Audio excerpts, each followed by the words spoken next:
All right, then we'll just let people trickle in. Hi, everyone. Thanks for joining us today. We're going to get started shortly. We're just going to let people trickle in. If you wanted to get, a drink, coffee, tea, make yourself comfortable. We'll get started in a few minutes. Hi, So, everyone. yeah, hope everybody's doing well today, and we're happy to be collaborating with our two great partners, eVisa Immigration and Hello. ILIA Academy, today to deliver this immigration focused webinar, immigration and CELPIP. So we're going to talk about the immigration process as well as how to prepare for the CELPIP test. So thanks to Marilyn and Sarush for joining us today. It is a pleasure. Thank you, Patrick, for the invitation. Thank you, Patrick. I'm glad to be here. Yeah. Awesome. Yeah, so if you could just for the folks that have joined, if you can type in the chat which city or country you're currently in, just so we have an idea of where folks are tuning in from today. So if you could just type that in the chat, which city or country you're in. Canada, Awesome. Toronto. So we got Toronto. Okay, I'm in Toronto. Nova I'm leaving. Scotia, Edmonton, BC, Nigeria, Wow. Oh, Nigeria. Okay, great. Brandon, Manitoba, BC. Kitchener, Waterloo. Wow, that's a lot Winnipeg. of people from anywhere, everywhere. Yeah. Around Canada, Merlin. So Toronto, Ottawa, St. John's, right? BC. We have Brazil too. We Brazil, have New nice. York, Victoria. Abu Dhabi. Oh, Nice. Seattle. We have That's someone from nice. Seattle here. Great. Hamilton, Winnipeg, Montreal. That's great. A very good mix Wow. as well. Wow. Richmond Hill, India, US, Indiana, actually. Sorry. Mexico. Marilyn, which city are you from in Brazil? Actually, I'm from São Paulo, Brazil, and I'm right Oh, now speaking from Vancouver, Canada. Awesome. yeah, we have some. Sarush is in Vancouver. Yeah. Yeah. So Edmonton, Fredericton, Brandon, Nigeria, Bangladesh. Nice. Well, it's a pleasure to meet all of you. I hope you guys enjoyed the material that we're bringing in today. And oh, there's somebody from São Paulo too, living in Cambridge. Nice, Juliana. Serbia, wow, that's nice too. There you go. Lots of people. It's a great opportunity to Yeah. see how Thanks for multicultural joining us Canada today. is. Thanks for Yes. joining us today. Yeah, so we'll just give it another minute, let folks trickle in, and then we'll get started. But yeah, Brazil is probably the next place that I really want to have a vacation in. Oh, I've heard great things about it. And now Marilyn told me the coffee's great there. So yeah. that's another reason for me to go because I love Yeah, coffee. should definitely go. That's Right. that's a good idea. Yeah. Should go to Brazil to have coxinha, brigadeiro, and beijinho, right? Yeah, that's too. That's Oh, yeah, right. nice. But Juliana, you will love Brazil. Yeah, that's right. Yeah, Yeah. I'm sure I will. Oh, Yeah. everybody's inviting you, Patrick. Come to Brazil. There See you the go. light. Yeah. I gotta go now. Yeah. I don't know if they're inviting you or me as well. I don't know, but like they say, come to Brazil. So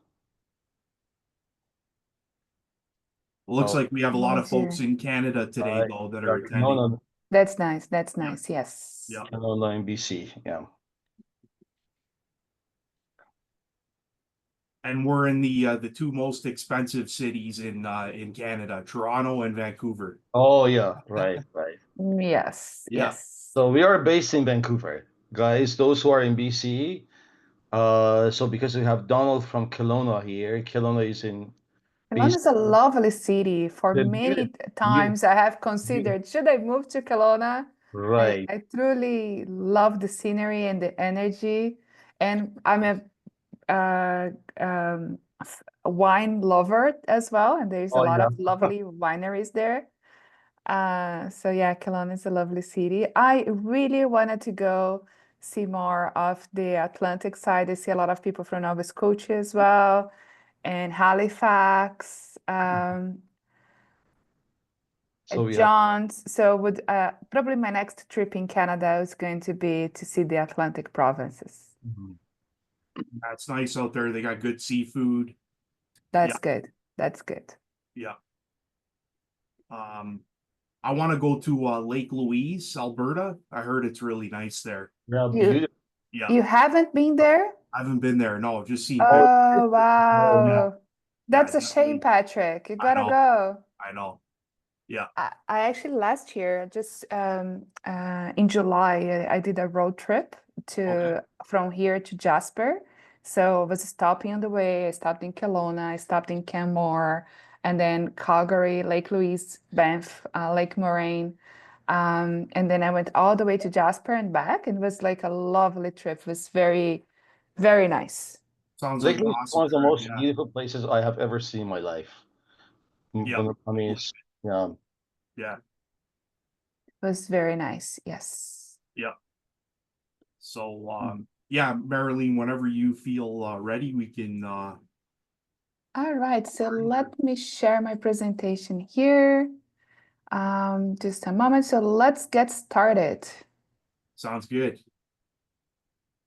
Okay. Can everybody see my screen? Yes. Great. So my name is Marilyn. I'm from eVisa Immigration. And today we're going to talk about the immigration pathways in 2025. Okay. Uh, Before we go and talk about migration, just wanted to let you know that I have been working with immigration for the past 10 years, for over 10 years, right? We have helped more than 15,000 people from over 60 different countries to come to Canada. And here at eVisa, we speak English, Portuguese, Spanish, French, and Farsi. So we have a variety of different ways to serve you on your own language. And we have been nominated top choice as an immigration firm for 4 consecutive years. So that's definitely a great achievement for us. And despite the fact I'm here in Vancouver, where our headquarters is, we have also office in Toronto. We have operations in Brazil and also in Iran. And we also have consultants based in Calgary and France. There we go. So a little bit about me. I'm have the RCIC IRB certification, and I'm in good standing with the College of Immigration Consultants of Canada. But something very unique about me is that before working with immigration, I was actually a computer scientist, right? So my first major is computer science, and I hold a master business MBA in project management and entrepreneurship. Okay, so although I'm speaking here today on behalf of eVisa, as I mentioned, we have a big team of consultants that's spread out across Canada and in the entire world. And of course, we are all duly regulated with the proper designation College for Immigration Consultants. And we, as a group, we offer different solutions to everybody that wants to come to Canada, either temporarily or permanently. Okay. Well, so let's just jump in to talk about what you guys came here to see, to hear, right? So how are we foreseeing that the year of 2025 is going to go in terms of immigration? Okay. So first, we are expecting more focus on the federal immigration pathways than provincial immigration. This doesn't mean that provincial immigration won't happen. It still has a huge allocation assigned for provincial immigration, but the most focus is on the federal immigration, okay?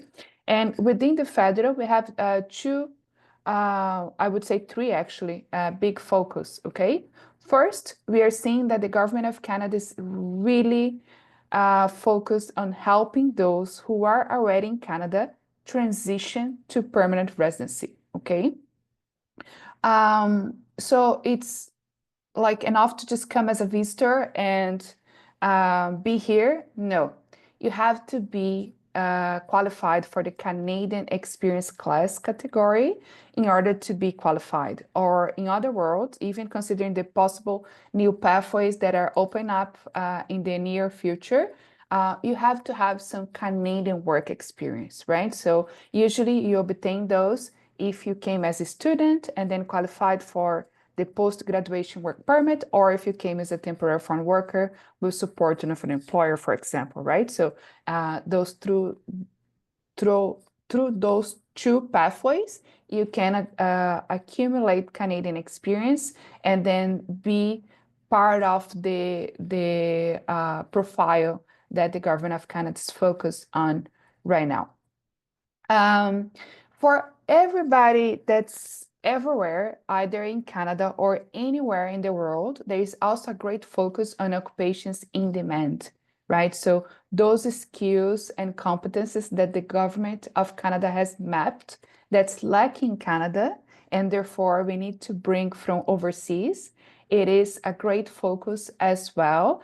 And I would say there is 5 great areas, but I would say everything related to healthcare, everything related to engineering and construction. And I would say also technology would be the greatest focus. There's also agriculture. We can go in more detail later, but if you have experience in one of the occupations in demand, you have a pathway either inside Canada or outside Canada, okay?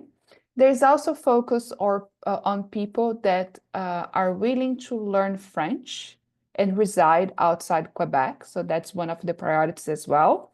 And something that we can actually see on the planning, but we see the movement, especially when we review the provincial programs, there is also a greater focus on smaller communities, what we call regional immigration, right? So if you are here in Canada and you decide to come to Vancouver or Toronto, for example, you have options, but if you go to a smaller city, further away from the biggest city centers in Canada, you have additional options that are available for regional immigration, okay? So another things that are coming that are somehow scary or exciting. So I'll start with the scarier one. The government has announced that they will eliminate points received for arranged employment, okay? Which in other words means pretty much LMIA. If you have LMIA today, you have either 50 points or 200 points into the express entry profile, right? Which is an advantage for you to qualify for immigration, but expected for spring 2025, meaning sometime in April or May, very soon, the government is going to remove those points, remove that advantage. So it's definitely great news for those who don't have. It may be a little bit frustrating for those who have the additional points, but I would say it would be more fair across the pool of candidates to not have those points. We don't know the details yet. We don't know if the government is going to keep the points for those who already have a valid LMIA approved. So just not, for example, for people that create the profile afterwards, maybe they won't, or maybe that people that got LMIA approved after a certain date, they won't have. We don't know exactly what's going to be the applicability of these changes, right? How exactly they're going to affect who already has the points. However, what we have been seeing from this Minister of Immigration is that they are concerned about people that qualified based on assumption, and they are protecting those people to continue to qualify. So I'm very optimistic that despite this change, the people that qualified should still be able to claim those points, and then slowly they will stop having the ability to have additional points, okay? Something that's very exciting that's coming also in the next month is the new caregiver program The government just announced that's going to be available on March 31st. We don't have additional details besides what was posted from last year to this date, but we know that could be a great opportunity for people to transition to permanent residency. The eligibility criteria is very low. It is necessary just CLB5 in either English or French, possibly some work experience, I would say starting from 6 months to 1 year. And of course, having a family here in Canada that has a baby or someone with disability or someone that's elderly that needs care. Of course, if you are going for taking care of somebody with disability or elderly, you need some specific training to take care of that person. I would say some nursing background or personal support worker background. But if you are coming to take care of a child, that's usually not necessary. You can qualify without any specific training. Usually it's recommended to have just the basic CPR training. And of course, the CLB5 is required for language because in case you need help, you need to be able to call for help, right? So let's explain a little bit more about these focus, right? So a lot have been said that Canada has been limiting the number of people in 2025, and that's not true, okay? As you can see here, in 2025, Canada is expecting almost 700,000 people arriving on a temporary resident visa, okay? This means as a worker or as a student is a lot of people, okay? Which means Canada's doors is still wide open, okay? What the government announced is they will now monitor this number and make sure that doesn't grow without control, okay? These numbers are still the greatest numbers within the entire history of Canada, right? So Canada continues with doors wide open. It's just controlling in a way that it doesn't go beyond what they are expecting, okay? But now talking about permanent residency, right? I assume that the majority of you guys are already here. And why did I tell you that the focus is on people that are in Canada? So we can see here that in the immigration level plan that was announced end of last year about the planning for the next 3 years, we have in Canada focus. This means people here that accumulated Canadian experience, okay? As I mentioned, people that came as a student and then obtained the post-graduation work permit would then qualify for the Canadian experience class. It'd be within this this path, for example, one of the pathways that are available. Or if you came as a temporary foreign worker, or if you came as a spouse with an open work permit, all these pathways would allow you to qualify for the in Canada focus. And that's the biggest number in terms of goals that the federal government has for the economic immigration, okay? The second biggest is the federal economic priorities. So here we have people anywhere in the world that is in the in-demand occupations, okay? And then we also have people that want to have the ability to speak French, but want to reside outside Quebec. We are expecting then about 30,000 people applying through that pathway, okay? So we have, of course, other pathways. We have here some pilots.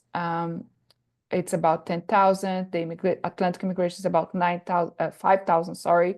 Provincial nominee, it's a big chunk as well. It's 55,000 nominations expected for provincial nominee programs. However, it is important to mention that last year, this number was 110,000. So it was the number that suffered the biggest cut. Okay, so that's why we see that inversion here, right? More focus on the federal, a little bit less focus on the provincial programs. Okay. When we talk about both the in Canada focus or the occupations, the priorities for Canada, we are talking about express entry, Okay, Express Entry is the most popular way to immigrate to Canada. It is the most straightforward as well because it's kind of, electronically, so it is easier for you to, navigate the system and understand the system. Of course, it is always best to have professional advice to know how to complete your Express Entry profile, how to optimize your Express Entry profile. But in simpler words, you can create a profile by disclosing your age, your education level, your work experience, your language proficiency in either English or French or both, right? And then you have also to provide information about siblings in Canada, or completion of study program in Canada, or work experience in Canada. And all this together will assign you a number of points and enter your profile into the pool. And based on this profile, you may be selected to apply. Okay. So a little bit here, that's important to say. A lot of people think that just go online and start completing the application. You need to do some prep work. It is important, for example, that you have your language test ready before you can create your profile, okay? And the language test is within the minimum points that are necessary for each program. And of course, that you can understand how that can combine with your other skills, assign a certain number of points. Education, you don't only disclose your education level, you need to go through a process called education credential assessment. And only when you have that reporting, you can then register that education level in your Express Entry profile. And of course, the work history is very important as well. You have to do very aware of how you're going to qualify, what's the correct occupation that you have to assign, and how that occupation can increase your chances of success. So it's important to understand, like, is my occupation considered a skilled worker occupation? What's the tier level of my occupation? Do I have higher chances through the federal or through the provincial programs that are available for me with this occupation? So there is a lot of, let's say, prepping and planning before you can get to this point, but it's definitely straightforward, because once you enter the Express Entry pool and you are assigned a number of points for your profile, the government of Canada will do rounds of invitation to invite people according to certain criteria. So we are having specific draws for French, health, science, technology, engineering, and math, transport, trades, agriculture. We are having specific draws also for Canadian Experience class. We have specific draws for provincial programs. And then if you receive an invitation to apply, you have 60 days to submit your application, and then your permanent residence application, it is processed and hopefully approved within 6 months or less, okay? So just for you to understand the provincial nominee programs, each single province of Canada has a collection of options, a collection of programs available, right? So each one has the authority to define their specific criteria. It's 10 provinces and 3 territories. It's definitely a great variety of options. And I would say right now we're seeing that Atlantic immigration continues to be a very great choice for provincial immigration. Manitoba, Saskatchewan, they're definitely like offering additional options for those who wanted to have alternatives besides the Express Entry, right? And both Express Entry and provincial programs can work combined as well, because some provinces, they will look into the Express Entry pool to select candidates. So this happens a lot with the occupations in demand. If you're in healthcare, for example, and you have a profile into the Express Entry system, you may be selected by the federal government, but it may also be selected by Ontario, by Nova Scotia, by Alberta. So different provinces, they also have the ability to search profiles into the Express Entry pool to select candidates that have the skills and experience that they require. So whoever wants to plan to emigrate to Canada in 2025 has to be aiming these 4 pillars, okay? If you are here in Canada already, which I think is majority of you, you have to be cautious of what occupation you are working, right? It is tier 0, 1, 2, or 3. It will qualify for Canadian Experience class. Do we have additional opportunities according to that occupation, right? So for Canadian Experience, you basically need to be considered skilled worker to qualify. I have seen a lot of people sometimes that come here, start working, and just like when it's almost over their work permit, they decided to look what are the options and then don't have enough time to transition, right? So it is important for you to know what to do and what to work and what are the options available according to your profile that you can interchangeably consider for an occupation that eventually will bring you additional opportunities to emigrate to Canada, okay? Occupations in demand, so there is a huge list of availability for the federal government, and there's also different lists for provincial governments, usually even larger list than the federal. That's very important. So when we think strategically, you can consider among the list what are the occupations that make sense to you, to your profile, to your background. That could be a good strategy for you to transition, to help you transition to permanent residency. Regionalization, we do have lots of different programs focused on smaller communities. So we saw a lot of people from Toronto, for example, right? People in Toronto have probably a pathway through Federal Skilled Worker Canadian Experience class. If you want additional options, we have new programs available that includes a lot of smaller cities in Ontario and other provinces. That could be a strategy for you to pursue. And definitely, if you wanted to have additional options as well, you may consider learning French, because I would say if you wanted to live outside Quebec, very few people speak French, to be honest. So you need English to get it to the job market, to connect and live in Canada outside Quebec. But French open doors for your immigration. Okay, it could be a good strategy for you to consider as well. So who are the people that Canada is now looking for, right? So, for example, you can open a profile into the Express Entry system if you have high school, okay? However, Canada is looking people highly educated, okay? So definitely if you have like additional to bachelor, like postgraduate or 2 diplomas or master's or doctor degree, that will enhance your profile. Age, there is no limit in terms of age, but you do receive points according to your age. Up to 30, you have maximum points. Up to 34, 35, you still have very good points. Doesn't mean that if you are over 35, you won't be able to emigrate. It's just like you will be losing some points in your profile, okay? Language skills, I would say if we consider the weight of points for every single skill that we're discussing here, the language skills are the ones that have the highest weight on your profile, on your points.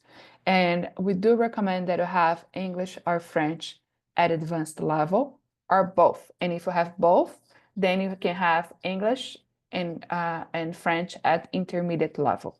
Okay, I would say skilled worker experience. This program is based on economic goals. It is Canada trying to bring people that will work in Canada and contribute to the Canadian labor market, okay?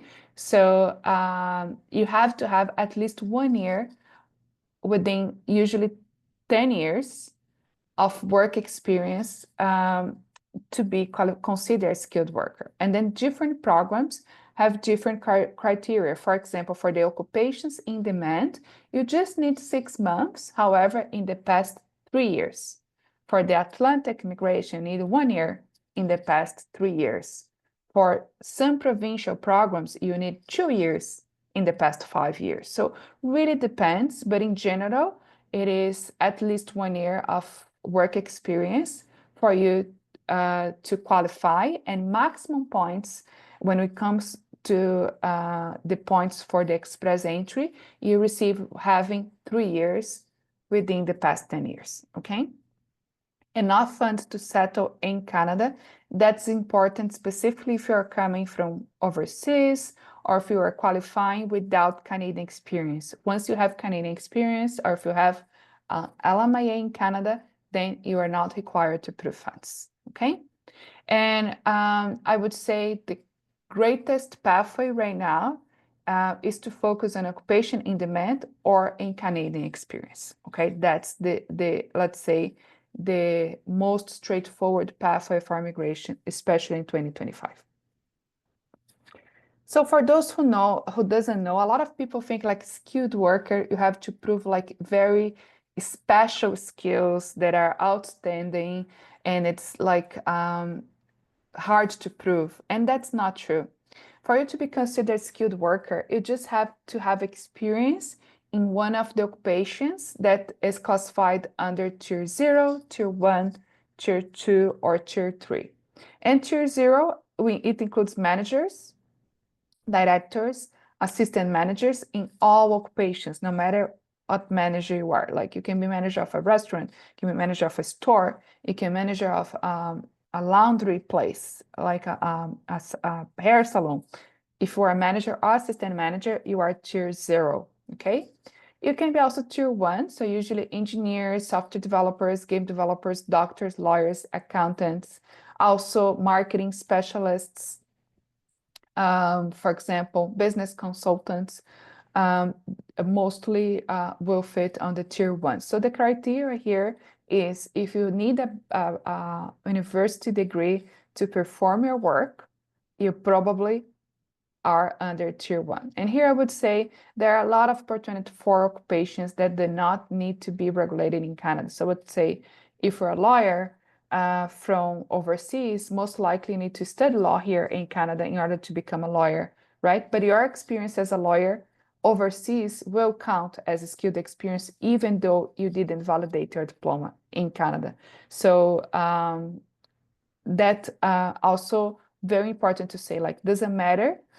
You do not require validation of your credentials in order to qualify to claim your experience as a skilled worker. If you're a doctor, if you're a nurse, if you're an engineer, you can count that experience exactly as is, as long as you obtained and you can prove, okay?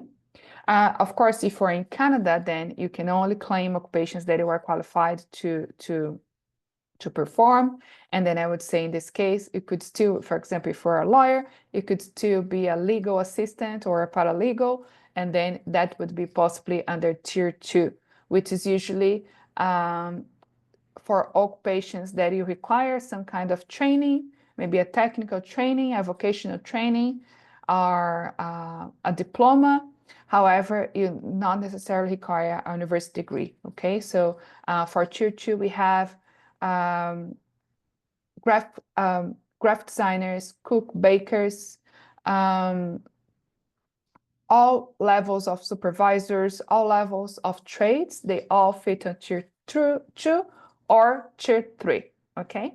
So there are a lot of occupations that are skilled worker. I see a lot of people that they don't think that they would qualify as a skilled worker because of this misconception, and they qualify. All you have to do is to prove that you have experience in one of the occupations classified in this huge list and that you were paid for that work. So volunteer work doesn't count, but internship counts, okay? All right, so now that we know a little bit who's a skilled worker, you can be a skilled worker and qualify for immigration, even though you are not in an occupation in demand. But your chances can be higher if you are in occupation in demand, because the government of Canada selects people specifically in health occupations or in agriculture or in science, technology, engineering, for example, okay? So these are called the category draws, okay? So imagine that if we're competing with everybody that's currently in the pool of candidates of the express entry, okay? The competitiveness of your profile against everyone else is very high. But if we're only competing with people within a certain field, for example, in the healthcare occupations or in agriculture, your competitiveness, right, is lower. It's a smaller group, and then the points for selection is lower. Okay, and that increases your chances of success. So focusing on occupations in demand, either because you already have an experience and you already have the background for that is great, or if you come to Canada and maybe you wanted to study, it is good to think of steering your career to fit in one of these occupations because you increase your chances and your options of success, okay? But remember, occupations in demand allow you to qualify either you are in Canada or overseas, okay? So as I mentioned, English is one of the, languages in general, it's one of the greatest score, the greatest weight on your scores on express entry, right? And I mentioned to you guys, it is required to have advanced level. It's not required. It is preferable. It is recommended, okay? So here I put in yellow what usually you are required to have to open express entry profile. So the minimum is to have 7 in all abilities, okay? We actually measure through the CLB level. CLB is abbreviation for Canadian Language Benchmark Level, right?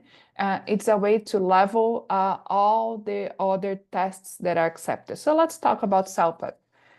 So CELPIP goes from 0 to 12. 7, I would say, it's like a high intermediate. It's a very good intermediate. It's not advanced. And if you have this level, you can mostly create an express entry profile. But for the best points, we recommend that you have at least 9 in your abilities, 9 of 12. So then you probably won't be intermediate anymore. You'll be probably on the advanced level. I will let my friend Soroush talk more about the levels and the tests in his presentation. But that's an example of what you need to open your profile and what you need to have greater points, okay? A lot of people, because they believe they're not able to achieve CLB 9, they don't do the test at all. They postpone. I would say don't do that. Opening your profile, it is a positive risk. It is an opportunity.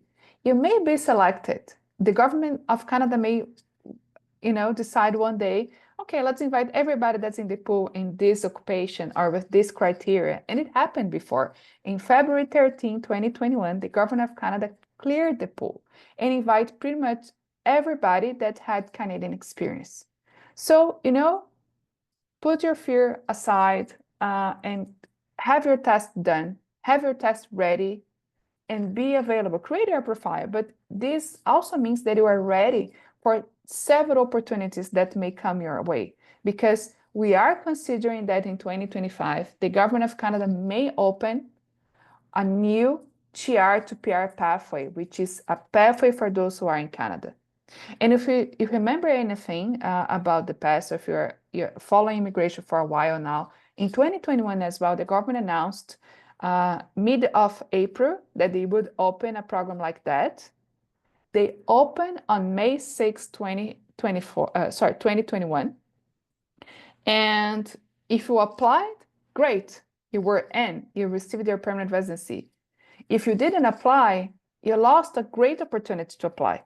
And that was pretty much like whoever was able to apply was whoever was ready, because with 15, 20 days notice, you were not able to, book your test, get the results, and then be ready to apply. So you gotta be ready, because opportunities can come your way and you have to have your documents ready. We call here at eVisa PR ready. And we actually have a package for that as well. Like if you don't know what process we're going to pursue, but you just want to be ready to listen to the opportunities that may become available, then that's a package that you can choose, PR Ready, okay? All right. Of course, there's all the other tests here that are accepted for English, CELPIP, IELTS, and PTE.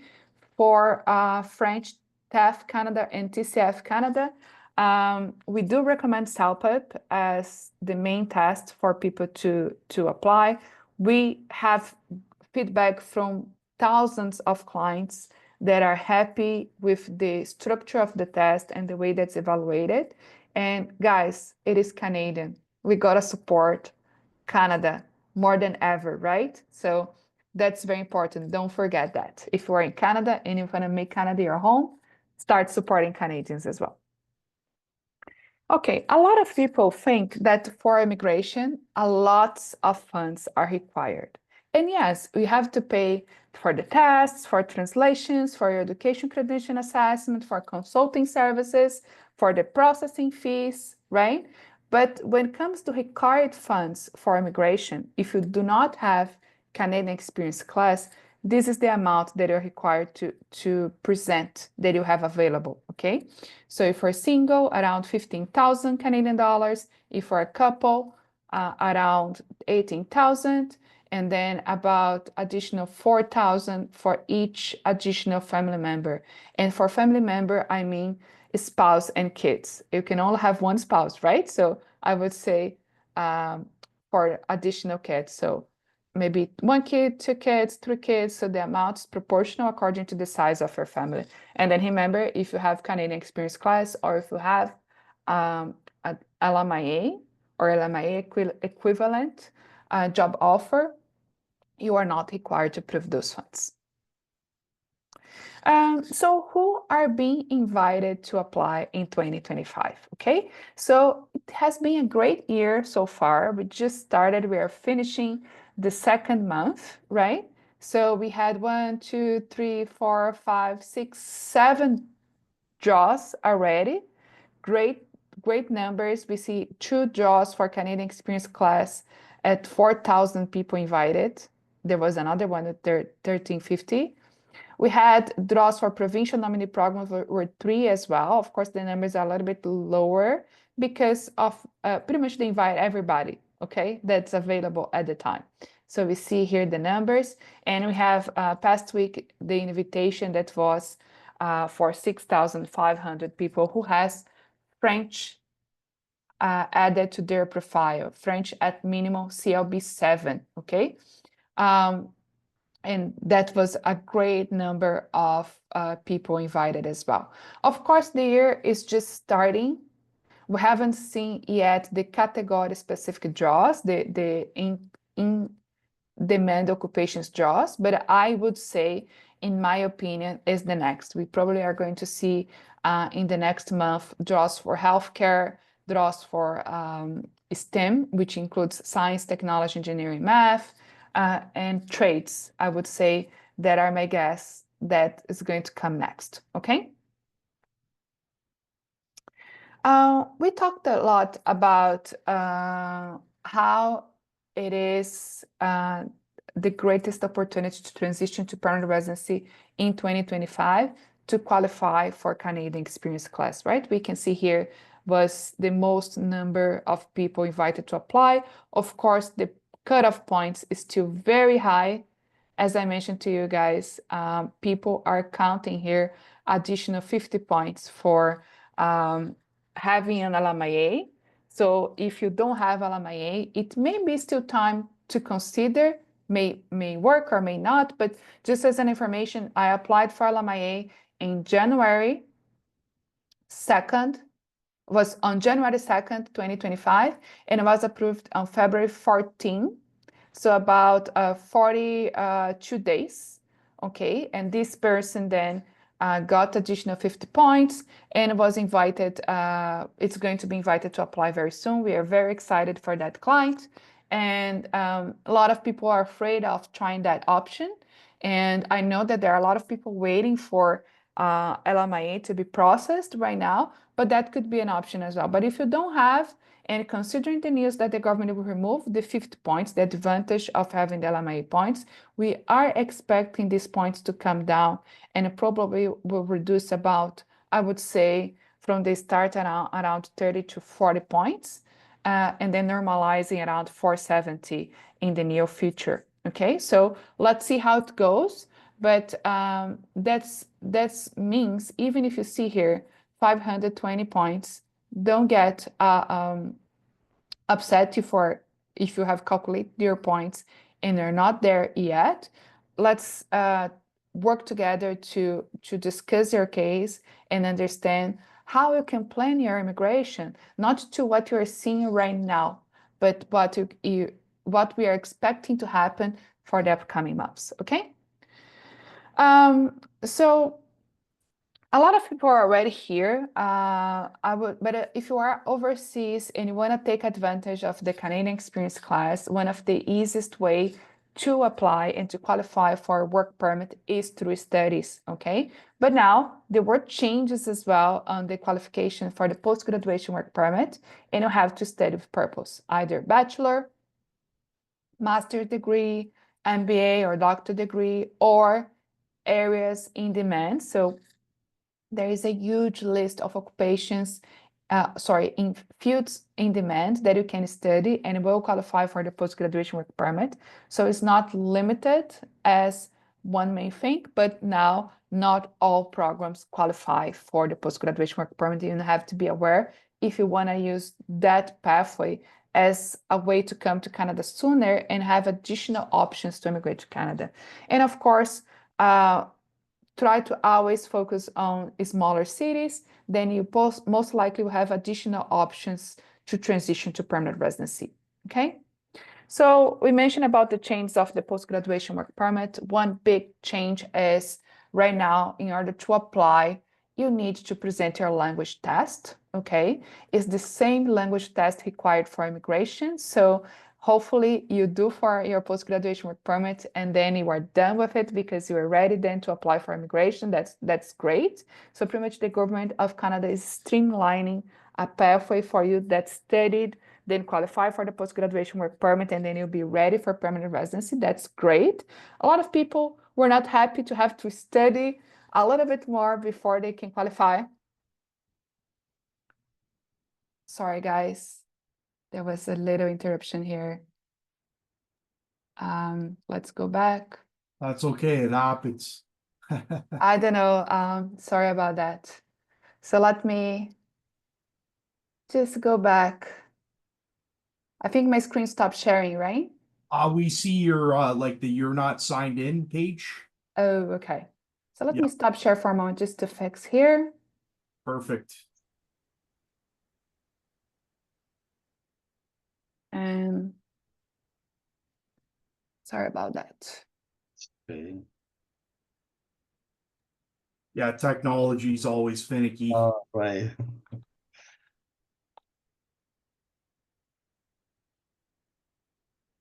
So we will have a questions and answers at the end.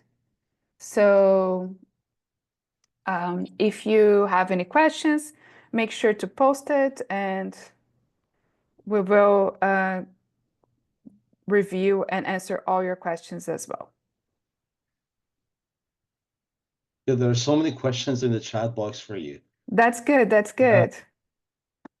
All right. So for some reason, I get signed out and I had to go through the 2 steps verification to join again. So I'm really sorry. But now I think I'm back. Let me go back.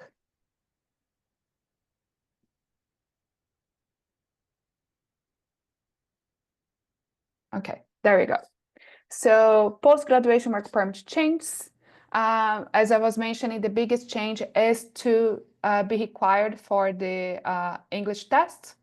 And one positive change is if you come to study a master's in Canada, either a professional master's such as MBA or academic master's or doctorate degree, regardless of duration of your program of studies, you do qualify for a post-graduation work permit of 3 years, and college or university programs in areas of that are in demand. You also qualify for the post-graduation work permit, and then in this case, it's according to the duration of your program, okay? Coming as a family, so now a spouse can qualify for open work permit if the program of studies of the main applicant is a master's or a doctorate degree, or a professional degree such as medical, dentistry, law, education, nurse, or engineering, some examples of programs that may qualify for a spouse. And however, regardless of the period of studies, the spouse can always qualify for open work permit as a company spouse of a post-graduation work permit holder, but the principal applicant, the post-graduation work permit holder, must hold a job offer in a tier 0 or tier 1 occupation, or in a specific occupation that's on the list on the tier 1 or tier 3 eligible occupations, okay? So not all occupations as well. So not all occupations as before, but this only means that you got to strategize and make a planning before you can qualify and secure the work permit for your spouse. Children are always qualified to come and join the principal applicant study in Canada as a family, and they do qualify for an open study permit that allows them to study for free from kindergarten to secondary school. And of course, a lot of people say, and their main question is, I wanted to work in Canada, or for those who are in Canada and eventually have already a post-graduation work permit, has a work permit now that's currently about to expire, and they want to seek options to extend their work permit, there are ways, right? So LMIA, for example, continues to be a great way, because even though they may not give additional points for the profile at the express entry, continues to be a pathway to allow you to have up to 3 years work permit. So if you're here in Canada and you need a pathway to continue working in Canada while you continue to pursue options to immigrate, LMIA continues to be a great option. And if you are in technology or engineering, we still have Global Talent Stream, which is easier, straightforward, approved in 10-15 days. Great option to consider as well. We do have free trade agreements. So this is for certain countries that have the agreement with Canada. So I would say Mexico, US, Peru, Colombia, Korea. We have Australia, Brunei, Philippines. So we have different countries that have different free trade agreements, and this could be an option for you to qualify. Some people between 18 to 35 years old that are from the countries that Canada has a youth agreement, like Japan, European countries, Australia, New Zealand, have options to qualify through the working holiday visa or young professional.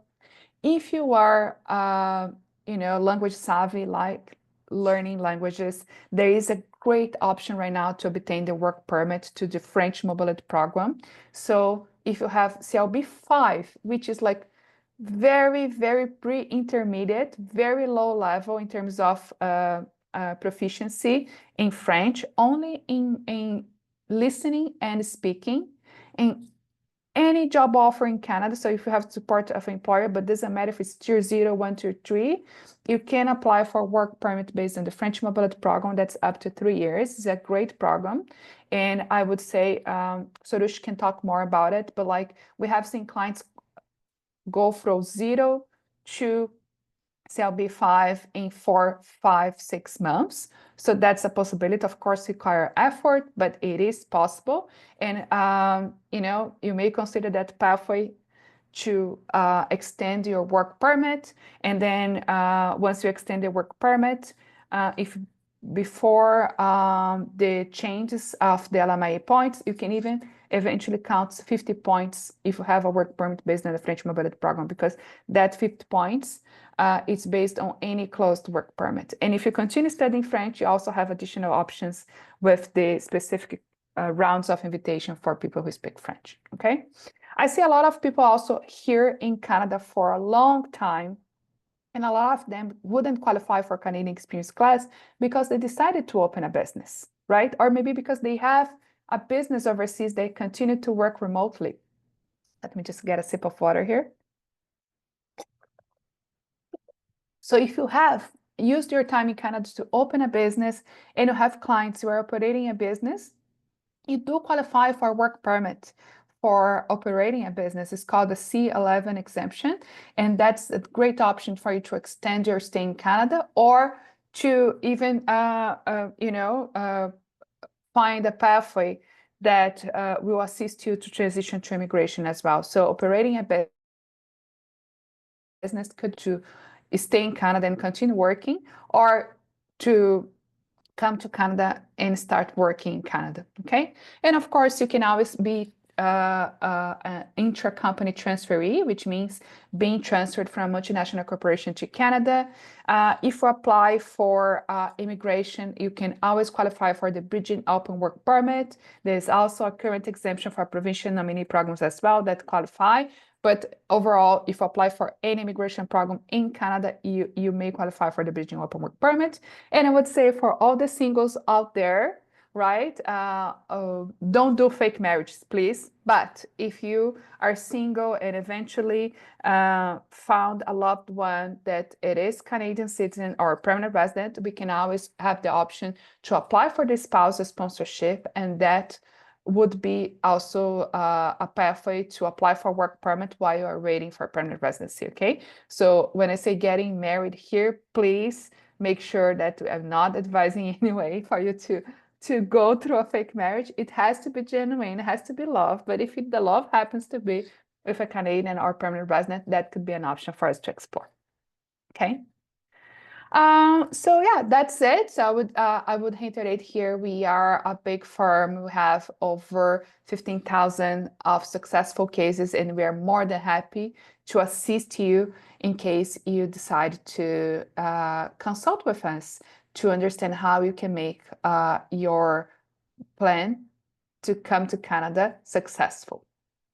And I will leave here some of our contact information before we go to the questions and answers. So if you have any questions or if you want to book a consultation, you can send us an email, contact@evisaimmigration.com, or you can go to our website. We have online booking. You can just go there, put your consultation, the time slots of choice, and then do the payment, and the consultation will be confirmed, and then you see one of our immigration consultants. For those who love WhatsApp, we also have servicing WhatsApp.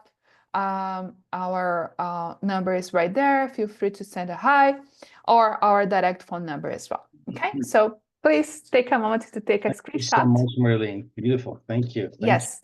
And then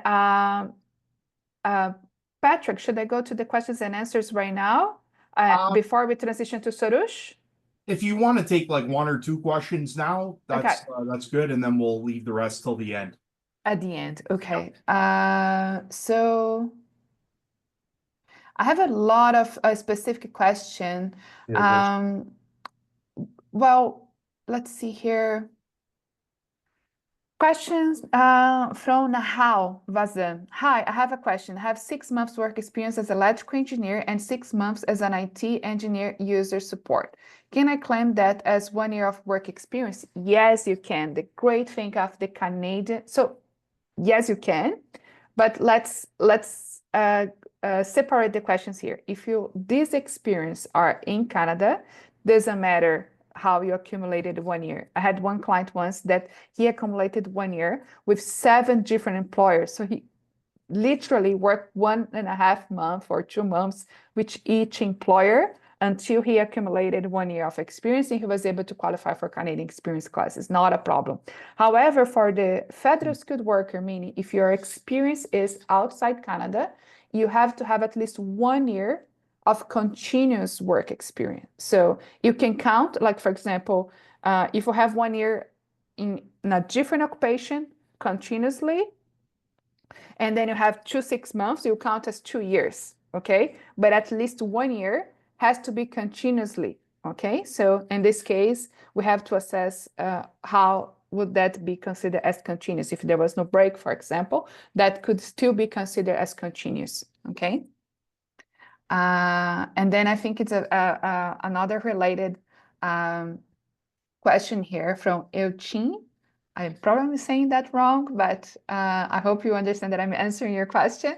So the question is, you mentioned that we need 1 year of continuous employment. If I have 1 year part-time work experience and a few months of full-time work experience within the same profession outside of Canada, how would that impact my points for express entry? So first, to be considered full-time, you need 30 hours per week. Okay, so for the period of 12 months, you have to have accumulated at least 1,560 hours. Okay, so if you have accumulated that, even though you are between part-time and full-time, you have full-time experience of 1 year.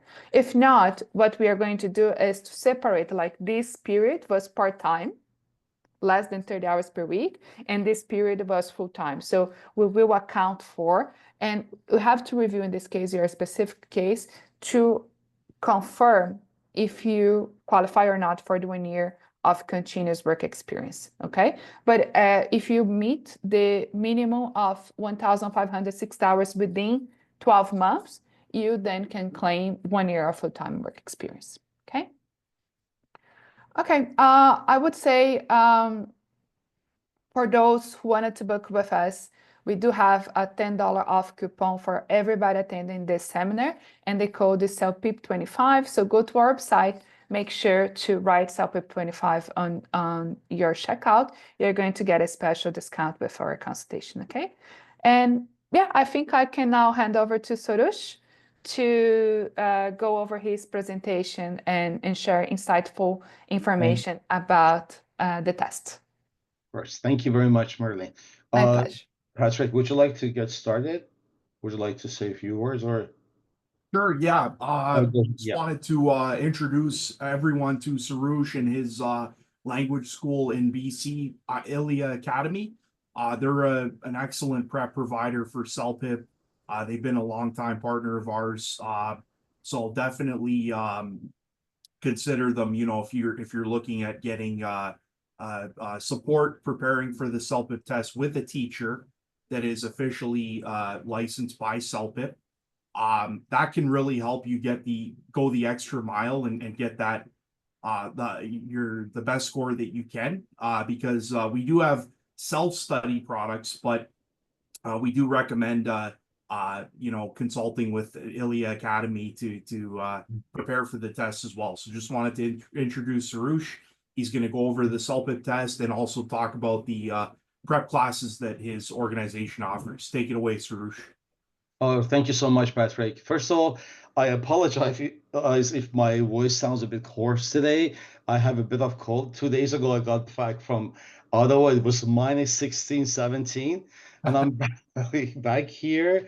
So it's 6, 7 in Vancouver. So this is my voice. Sorry, but I just tried my best to speak as clearly as possible. All right. Hello, everyone, and welcome to our webinar on CELPIP and immigration today. My name is Suresh Azani, and I'm the founder and owner of Ilia English Academy. On behalf of our entire team, I sincerely appreciate your time and participation today. If you would like to know about Ilia English Academy, we are a Vancouver-based online language school specializing in CELPIP, IELTS, ESL, French, and Spanish. With around 30 years of experience, we proudly serve students from around the world, and our instructors are based across Canada in Vancouver, Toronto, Calgary, and Montreal, as well as in Costa Rica, because our Spanish teacher is originally from Costa Rica and she gets connected from there. We are also honored to be a CELPIP official network member in Canada and an approved training center. We offer both preparation courses and mock tests to help you achieve your desired goals. There are a couple of things which make our school different and I'm going to mention a few of them here. We are a top-rated school with over 180 five-star Google reviews. Our student success speaks for itself, I should say. And our team consists of CELPIP certified instructors, each with at least 15 years of experience. We mainly focus on fast-paced, result-driven learning without breaking the bank, of course. And our courses are designed to help you reach your desired goals efficiently. And practice makes perfect. I mean, that's why we offer practice tests to boost your confidence and help you ace your CELPIP exam. Uh, Let me give you a rundown on our activities and the classes that we offer at Eel English Academy. We offer general English classes for basic, elementary, and pre-intermediate levels. Power English for intermediate, upper intermediate, and advanced classes and levels. IELTS preparation, IELTS mock test, paper-based and computer delivered. CELPIP preparation, CELPIP mock test, CAL preparation, job interview preparation, free discussion classes, English grammar clinic, essay writing for school and college students, French program, as Marilyn mentioned in her presentation. For those of you who are looking to complete your immigration process, we also offer French classes to help you meet your language requirements and expand your opportunities in Canada. So you can call us for those classes for TEF and TCF, which are pronounced as TEF and TSF en français, if I'm not mistaken. And we also offer Spanish classes. Hey, So, Sarush, yep. sorry, are you sharing your slides right now or not yet? No, no. I'm going to share Not with you yet. in Oh, a okay, minute. just wanted to I'm, make sure that there wasn't a technical no. I'm issue. going to share in a Perfect. minute. Sounds good. Before I start my presentation on CELPIP, I'm going to share some of our social media links. You can follow us there if you're interested. So I'm going to put everything here. Okay, so I hope you can see everything. This is our Instagram. We have a very active page on Telegram if you have an account. This is our Telegram. If you would like to be in contact with us on WhatsApp, this is our direct link. Okay, here. And this is our WhatsApp link. There's so many other links. You can find us on LinkedIn, and we even have TikTok. Yeah, exactly. You can also Google us. You can find us on YouTube. But these are three of those links that can be helpful and useful for you. So, okay. So before I get started with my presentation, I'd like to ask everybody a question. Have you tried CELPIP before? I mean, tell me about your CELPIP status. So have you taken CELPIP before? What scores have you got so far? And are you planning to take the test again or for the first time in the near future? Age 8. Yes, not yet. Oh, it's like Yes, a mix. Yeah. yeah. Okay. No. Yes, overall 10, but looking. Oh, okay. Wow, so many responses. Beautiful. Beautiful. No. Yes. Planning to take again. Not trying to extend my self-pip test is on the 27th of this month. All right. Are you ready for that? Taking the first time. So many answers. Listen 10. Oh, I love you guys. You're so passionate. I mean, just as we ask a question, we receive millions of answers. Beautiful. Beautiful. Wow. To be honest with you, I just wanted to ask another question, but all right. So I prefer to. Oh, beautiful. Okay. All right. So I'm gonna start here. Okay. So can everybody see my screen?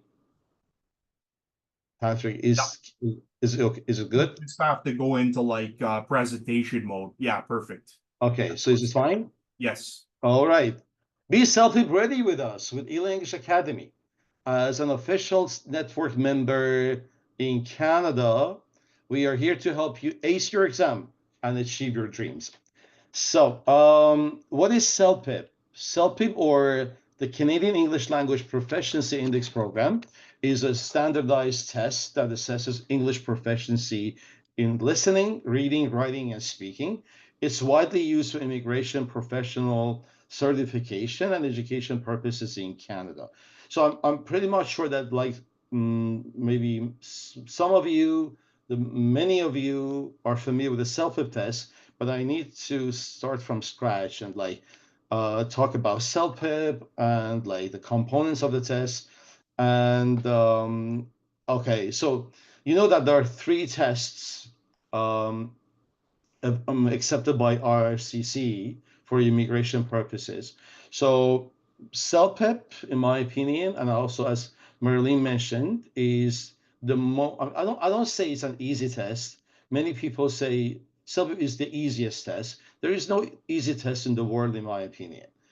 So why is CELPIP? But in my opinion, CELPIP is more doable, okay, and less challenging in comparison with the other tests. So why is CELPIP growing in popularity for Canadian immigration? First of all, it's quick. I mean, it's quick online results. It's fully computer based. It's accepted by IRCC. You will have lots of work and study opportunities. It's a single test sitting, downloadable score reports, Canadian English focus, no complex academic content, and only one question type.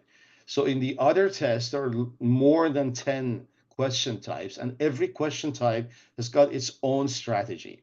But here in CELPIP, in listening and reading, you'll be dealing with only one question type, which is a multiple choice. So A, B, C, D. Okay, so that makes it more doable. Not easier. Don't use easy for CELPIP. Thank you. So, and it's currently being tested in more than 30 countries. If I'm not mistaken, Patrick, correct me if I'm wrong, it's 34 countries now, if I'm not mistaken. Yeah, it's hard to keep up with it. I know that we have over 170 test centers Centers, worldwide, but mm, not sure, but you're probably right about I checked 34 2 days ago. countries.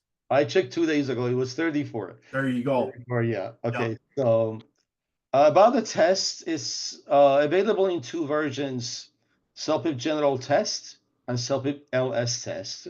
So general test is used by those seeking permanent PR, purposes, and LS for like Canadian citizenship. The CELPIP general test evaluates all four language skills: listening, reading, writing, and speaking, while the LS one focuses on listening and speaking only. That's what it's called LS, listening, speaking. The general one takes approximately 3 hours, LS around 1 hour and 10 minutes. Listening, reading, writing, and speaking, the four skills of CELPIP. Listening will take you around between 47 to 55 minutes, reading 55 to 60, writing 53 to 60, and speaking 15 to 20 minutes. The fees for general is 290 before tax, and in different countries, it varies. I mean, by location. And the LS one is 195 Canadian dollars before tax. So, test components: listening, reading, writing, speaking. So the best way to prepare for the CELPIP test is to familiarize yourself with the format of the test and what to expect on the test day. So in the listening parts, the audio passage is provided before it plays, allowing you to get a sense of the topic. The passage plays only once, so active listening is essential. Questions are presented after the audio has finished, ensuring you focus on comprehension first. You will be provided with paper and pen for taking notes, and timers will help you manage your time effectively. You will see the timer in blue, I think, if I'm not mistaken, on the screen. As the test progresses, both the passages and the questions become more challenging, requiring increased attention and analytical skills. And this is on the right side. So the 6 parts to the listening test and a screenshot of one of the questions. So for reading, there are 4 parts to the reading section.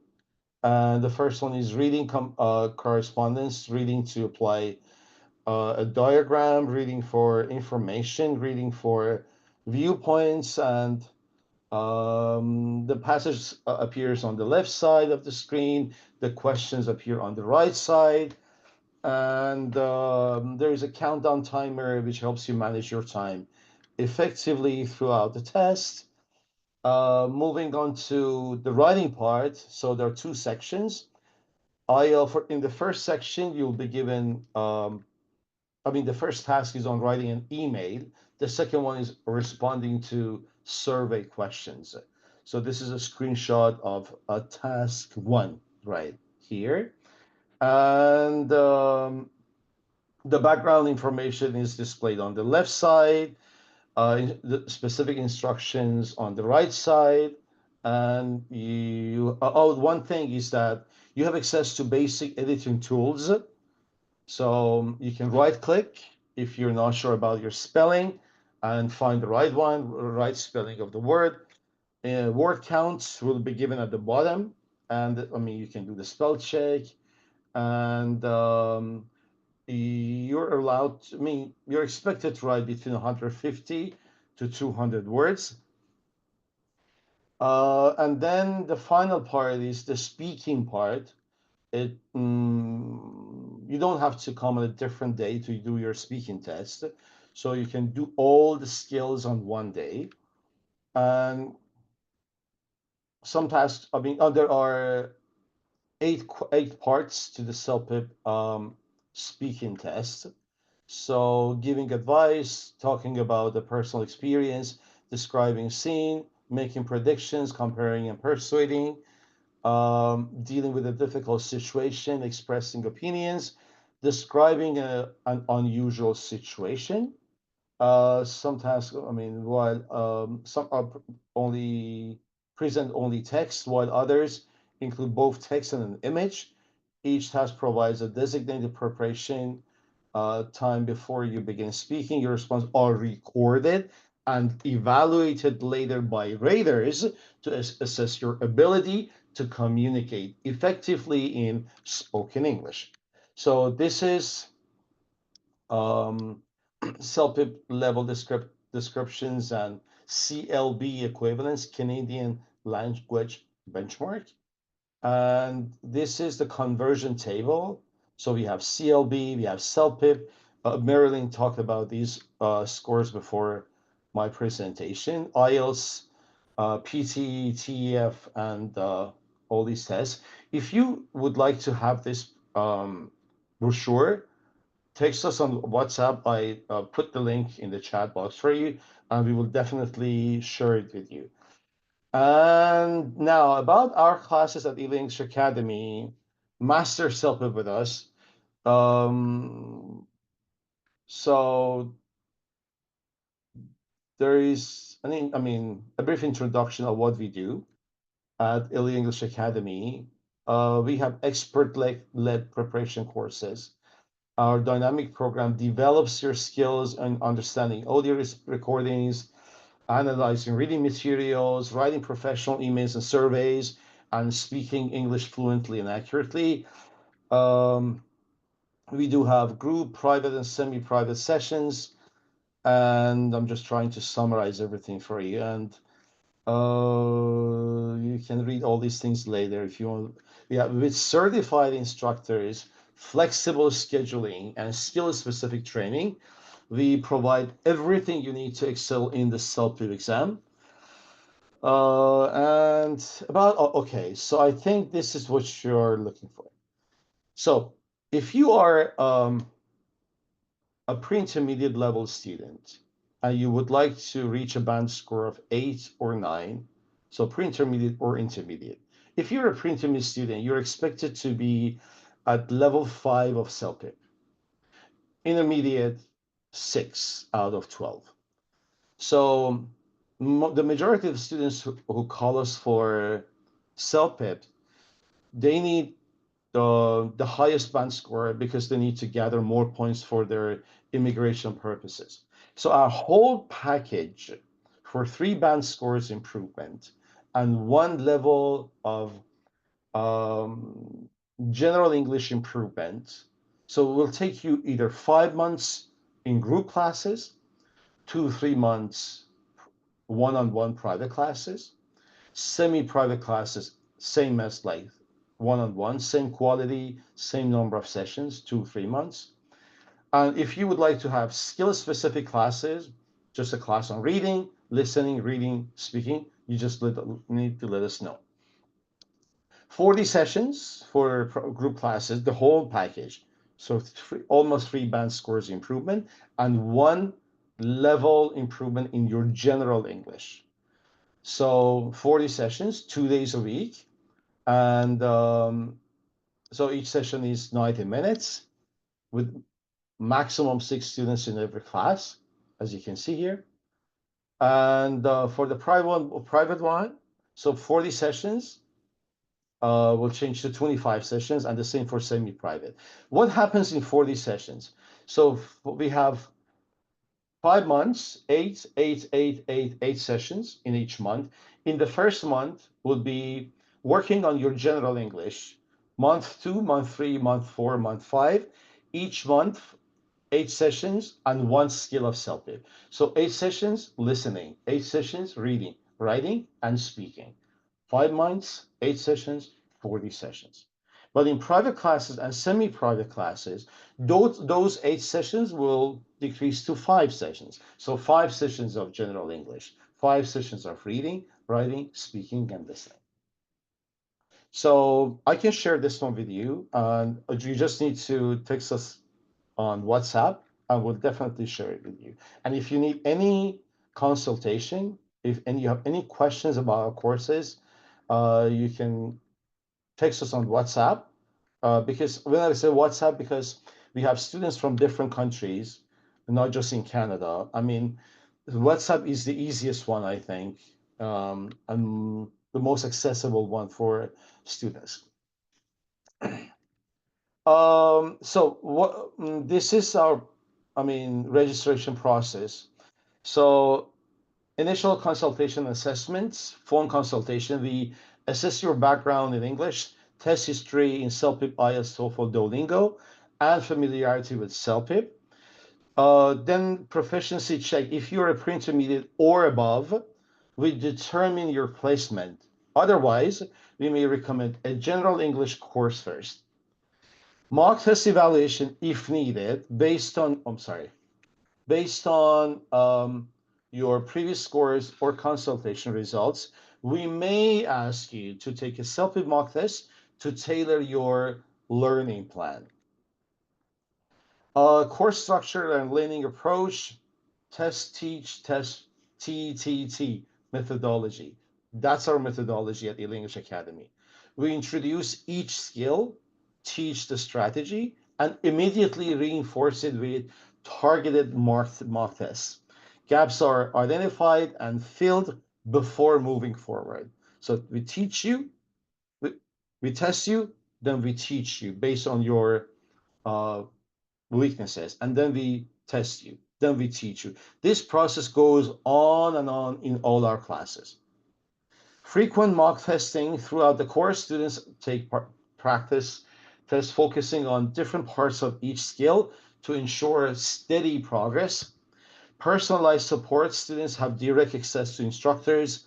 Yeah, and then the classroom platform, school contact numbers, and supervisor support for ongoing guidance. And finally, exam registration and final preparation. Official CELPIP registration. As students approach their first date, we provide a partnership registration link for convenient exam booking, test center referrals. We recommend 2 trusted CELPIP test centers.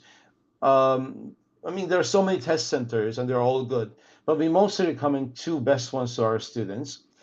And final support and guidance, we ensure students feel confident and prepared for their test, offering additional resources and last minute strategies. So from um, step 1 to the door of the venue of the test, I mean, the test center would be with you.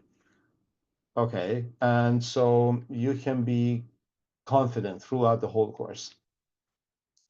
What sets the English Academy apart for CELPIP?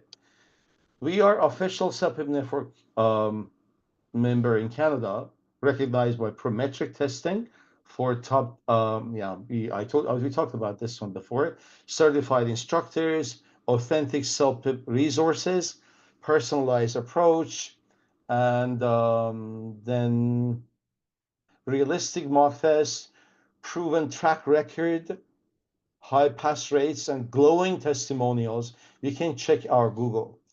I think we have 183 Google reviews so far. We are 5 out of 5 from successful CELPIP candidates. I think I have a screen. I have a slide here. You can see some of our testimonials. Small class sizes and comprehensive expertise. Decades of language education experience integrated into every course. So I'll give you 1 minute time to go through these 5 testimonials from our students. Sarah, Saeed, Ari, Pirelli, and Antwi.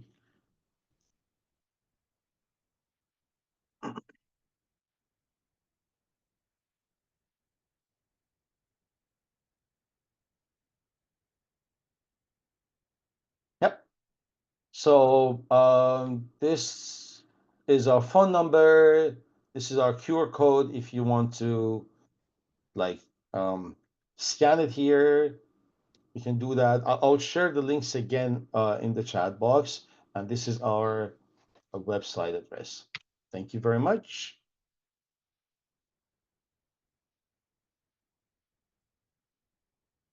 Awesome. Thanks, Sarush. So I'm just going Perfect. to briefly share my slides and then we'll get into the Q&A section. Sure. Just give me a second here. Yeah, so I won't take up too much of your time. I'm just going to share a couple updates, folks, and then we'll answer the questions that you have. Okay, here we go. So we got slideshow. Awesome. Okay, so yeah, just an update here. So we have a partnership with National Bank of Canada. So basically, if you go to this offer link, and you open a bank account with National Bank as a newcomer, you will get $300 cash back, to which can help you pay for your expenses. So it can go towards paying for the CELPIP test or any other expenses that you have. Because I know when you move to Canada, there's tons of expenses that you have to take care of. So this can kind of help you a little bit, just get you started with the $300 cash back. So basically, you have to go to this link at the bottom. I'm gonna post it in the chat, and then you have to fulfill a couple requirements. So you have to set up your work pay to be deposited into that bank account. And there's a couple other things you have to do, but it's a free offer. You do those steps, and then you'll get the 300 cash back. I think it's within a few months. So this can just give you some extra money to help you with your expenses, including CELPIP. So I'll post the link in the chat, and On the link, you can contact the bank if you have any questions about this particular offer, but you have to go to this specific link to get the offer. So don't go to National Bank's general website. You have to go to this particular link in order to claim this offer. Okay, so I'll just post that in the chat. Okay. Just keep in mind there are 2 free practice tests on the website.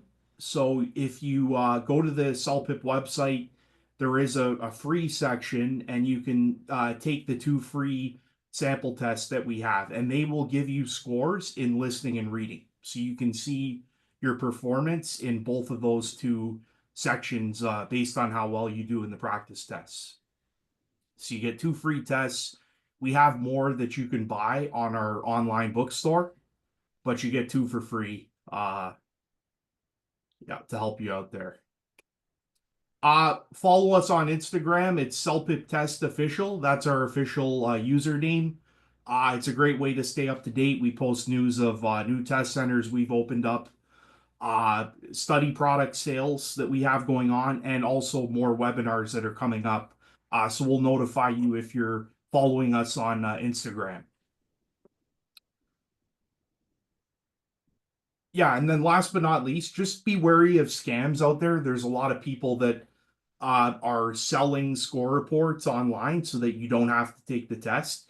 So just steer clear of that, because that'll just get you into trouble with your PR or citizenship application. So make sure that you take the test legitimately at one of our test centers, you get your real results, and you use those to apply for your application. So there are a lot of scams out there for everything nowadays. But for CELPIP testing, just make sure you don't try to take any shortcuts, because the government of Canada is verifying your scores directly with us. So there's a lot of bad people out there. So just steer clear of them, and you'll be fine.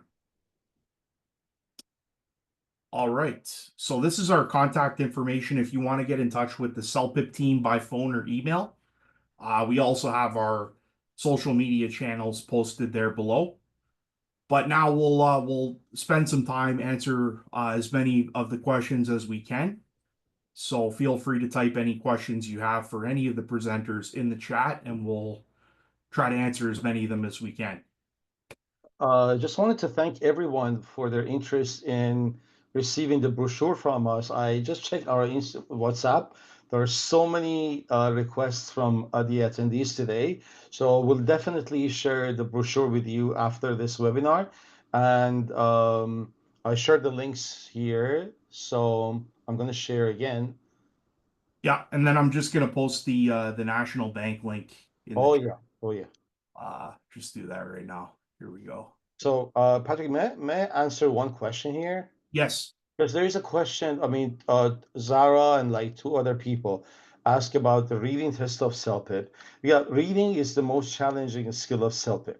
But but it's not a scary part of the test. So there are steps um, that you need to go through in order to be successful in CELPIP reading.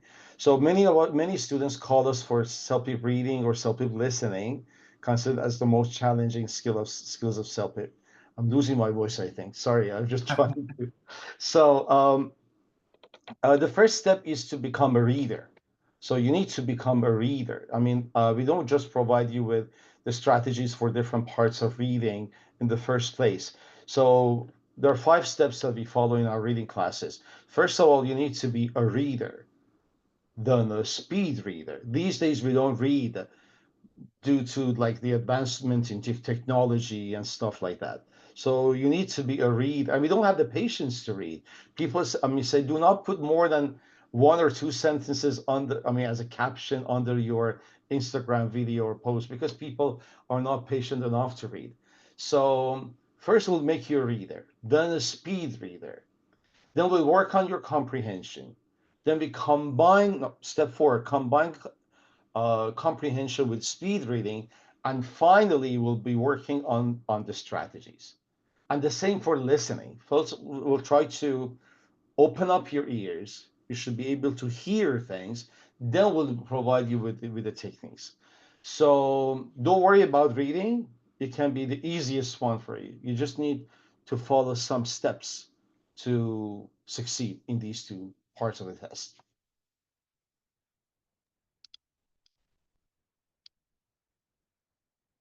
That's awesome. And then Sahil asked, what scores do you need to pass the CELPIP test for citizenship, Marilee? Oh, I think you're on mute. Yeah. Hi, sorry about that. All right, so you know, the CELPIP has a exclusive test for citizenship that only tests two skills, so it's much easier than the general test that tests four skills, right? So that's one important thing, and it's actually cheaper too, right? Can you please confirm Yeah, it's the 195 plus tax. Yeah. Yes, so it is an option for you if you haven't studied in Canada, because if you studied in Canada, then you can use your credentials. But if you need to do the test, you only need level 4, which is pretty much a basic, I would say. So That's an elementary level. If you're a good elementary student, getting a band score of 4 in CELPIP in listening and speaking is not a hard thing. yes, so just need level 4 and just in listening and speaking. Awesome. Thank you, Marilee. Yeah, so keep in mind, like if you score like a level 3 in listening or speaking, then you would not have met the level 4 requirement. So you have to get a 4 or higher in the 4 or higher. both two components to qualify. Yes, yes. Awesome. And it's great because CELPIP is the only test that has this shorter version that only tests these two skills. So it's actually very great. CELPIP is the way of choice. Awesome. Thanks, Marilee. See what other questions we have here. There's this saying in English language, they say, while in Rome, do as what Romans do. While in Canada, take a Canadian test. Seriously, I mean, you're in this, I mean, other tests are also good, but for immigration purposes, CELPIP is the one. I mean, I highly recommend CELPIP to you. There is some questions here. I saw that there is the general chat and the questions. And I think there's some questions for you, Sorush. Like here says, the value of $80 include how many one-on-one sessions? Yeah, actually, I just want to respond to this gentleman or lady. I don't know, like, can you text us on WhatsApp? I put the link here, so we'll explain everything to you. So let me put the link again here.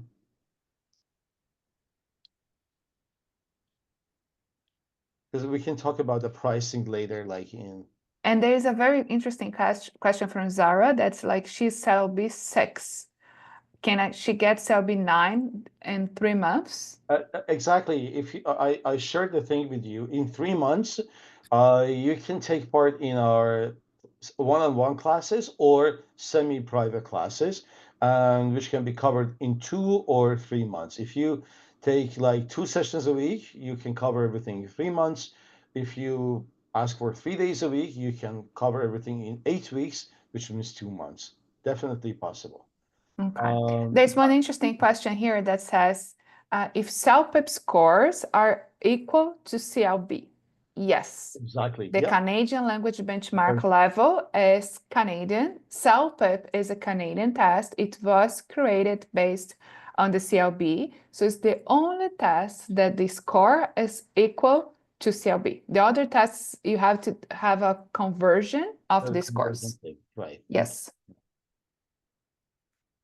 Okay. All right. So I see a lot of I responded to a bunch of questions in the chat already. I'm selecting some. How are we with the time, Patrick? Maybe another. Yeah, we could spend another 5 minutes and then Just 5 minutes. yeah. Okay. 5 All to 10 right. minutes is Leslie fine. has asked for 1 or 2 sessions of private. For sure, contact us on WhatsApp, and we'll definitely help you with that. Sure. So thank you for joining us, Yoju. Okay. So there are very specific questions here, like very case basis. I can comment on those, but I would say, you know, to have a full strategy, we're talking about immigration here, and immigration, like I would say, is a major accomplishment in your life. It's Mhm. something that you're going to tell your kids, their kids are going to tell their kids, and they say, you know, my great father emigrated from that country to Canada and established here. So it is a major goal for your entire family, for you, for your people that are coming after you. So it is very important to strategize. It's not something to take it easy, okay? But I will make some comments here. So I have a question that says the following. I hold a labor market impact assessment LMIE, and I will submit my visa extension application this month to continue my employment as a cashier in Alberta. My Canadian language benchmark is 7. My credentials include a bachelor degree in electrical and electronics engineering, obtained internationally, and a Canadian postgraduate diploma in project management. Given my qualifications and over 1 year of Alberta work experience, what's the most effective pathway for permanent residency? Okay. And what are the strategies to optimize my application success rate? So first, you know, you are in the right path. You have great education. You came to study in Canada.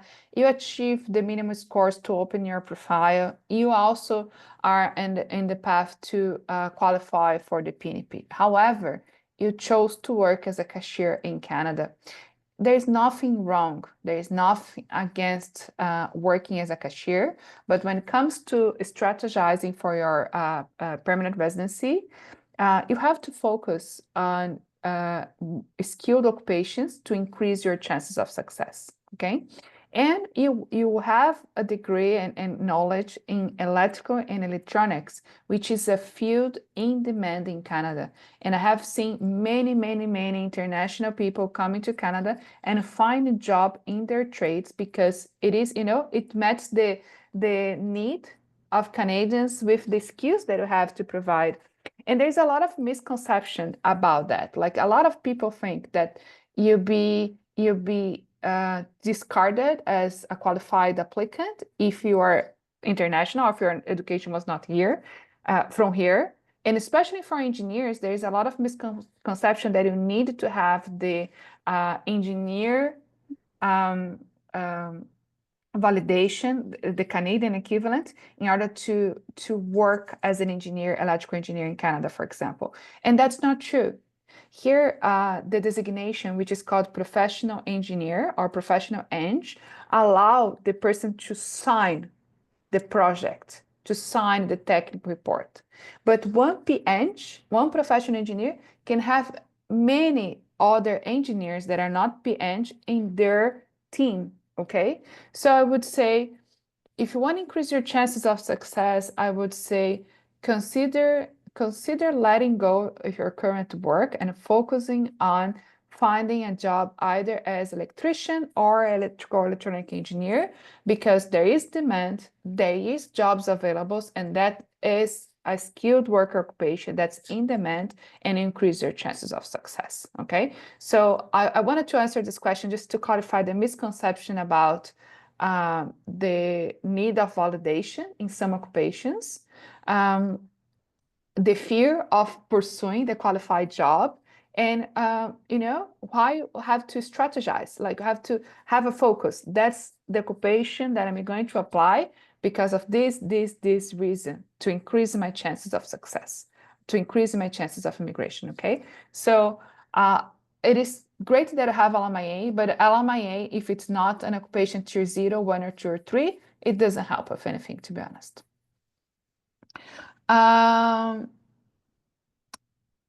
And then there's a question here. I'm electrical, electronic, and telecommunications engineer, and I have 5 years of experience. What point can that give me when joining the pool? You know, the pool is a combination of skills, right? We consider age. So, for example, it is 110 points if you have up to 30 years old and you are single.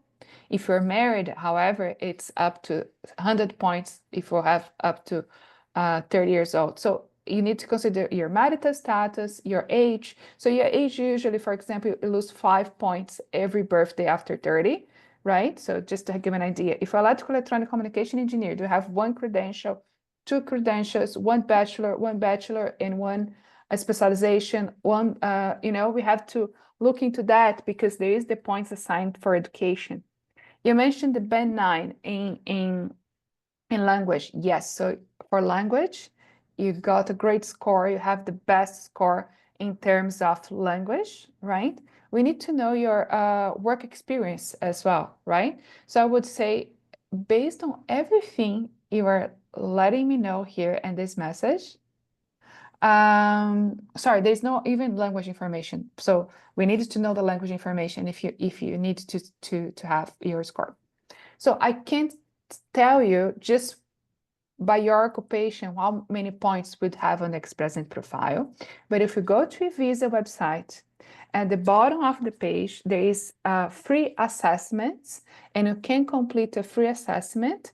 We will ask you all those questions, we will calculate your points, and we will let you know by email right away as automated system whether or not you qualify to apply. Okay, we don't provide your exact points, but if you contact our team and say, I pulled up the free assessment, I received the email, I want to confirm my points, we can do that. Or what I would recommend is book a consultation, because during the consultation, we will go over all the details and not only tell your points, we will validate if you answer everything correctly, and we will simulate different scenarios and different approaches for you to have the best points possible and increase your chances of success. Okay. Question here from Lisa. How long you need to be in a relationship and married for? Lisa, when we do a spousal sponsorship application, the proof is around the genuineness of the relationship. If you're married, there is no certain time that you need to live with your spouse, or you can marry and apply right away. But we have to assess the entire relationship to prove the genuineness. How long have you been together? Did you meet family and relatives from the other side? Do you guys share social connections, meaning go hang out with friends, introduce yourselves to the community as a couple, share financial responsibility. So there is a lot of things that we assess to prove the genuineness of the relationship. So if we're married, we will look at all this information, connections with the family, social connections, financial responsibilities, cohabitation, length of the relationship, how was the development of the relationship. All these are considered. If we are common law, everything is also the same way. The difference is you can only apply after cohabitating for at least 1 year continuously, okay? So there's not a certain time, but I would say it's more about the relationship itself than the how long have you been married. It's very common that people are sometimes dating for a while, like maybe a few months, 9 months, 1 year, and then they decided to get married and apply right away. And they still qualify because we can prove that the relationship is genuine, okay?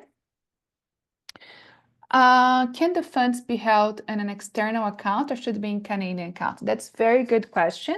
Yes, the funds can be held in an external account, and in this case, we'll do the conversion rate.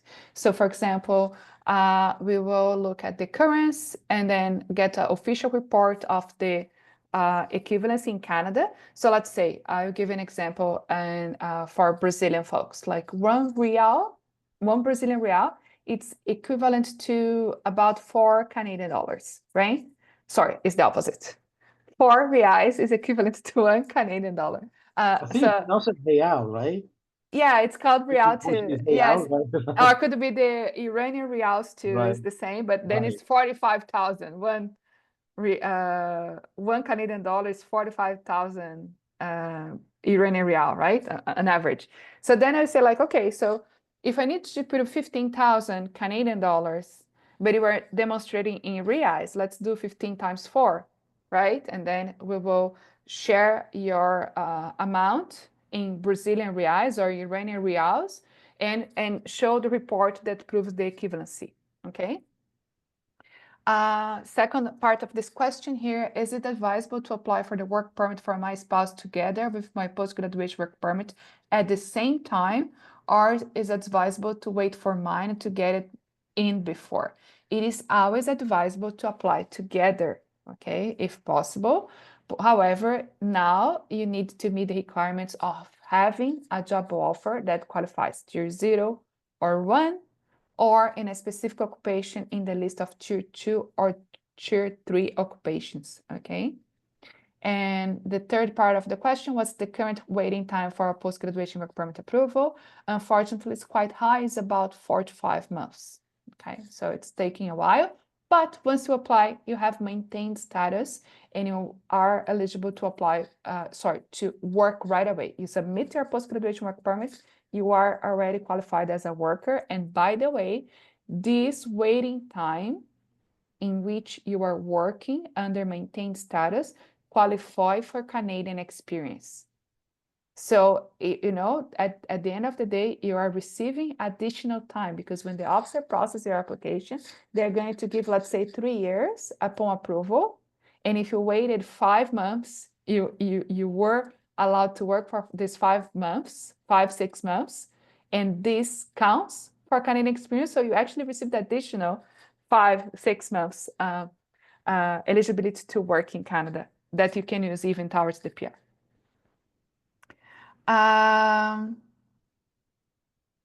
Let's see. I guess, well, there's so many questions that I would love to reply to you all, but as I mentioned, we are actually running out of time here.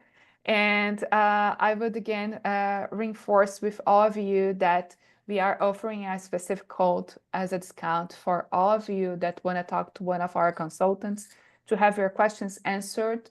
So take opportunity to have this code and chat with us. Hopefully we can sit down together, answer all your questions, make a plan for you to transition to permanent residency and celebrate together, hopefully in the near future, your achievement, okay? And I'll be happy to remember that we met in this webinar today.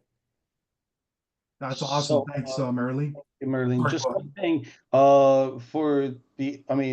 if any of the attendees in this webinar would like to use any of our services at LA English Academy, we can give you an exclusive 10% off on all our courses. So if you're interested, you have the WhatsApp link and you can be in contact with us. Any course you would like to study at our school will be offered to you with 10% discount. Yep. Yeah. And then we'll be reaching out to folks in the coming days via email, so you can get in touch with us that way. Yeah. We're going to be sending everybody the recording of this webinar and a free study product as well. So just look out for that. It'll be delivered to you this week in your email inbox. But just wanted to thank everybody for coming out today. And yeah, we're here to support you if you need help along your immigration and CELPIP journey. So don't be shy, reach out to us. We're here to help you guys. So yeah, hope everybody has a fabulous rest of the day. And I'm sure we'll be doing another session like this pretty soon. So thanks to Marilyn, thanks to Sarush for a great presentation. Thank you. Thank you, Awesome. Patrick, for the invitation. Nice Thank to you. be here with you, Suresh, That's today. Thank you Thank all you. for It was a attending. pleasure. I hope you guys Thank you, enjoyed. everyone. Thank you for All right, joining us. thanks, everybody. Hope to see you Take care. soon. Bye-bye. Take Yep. care. Ciao. Have a great day. Bye-bye. Thank Ciao, you. ciao.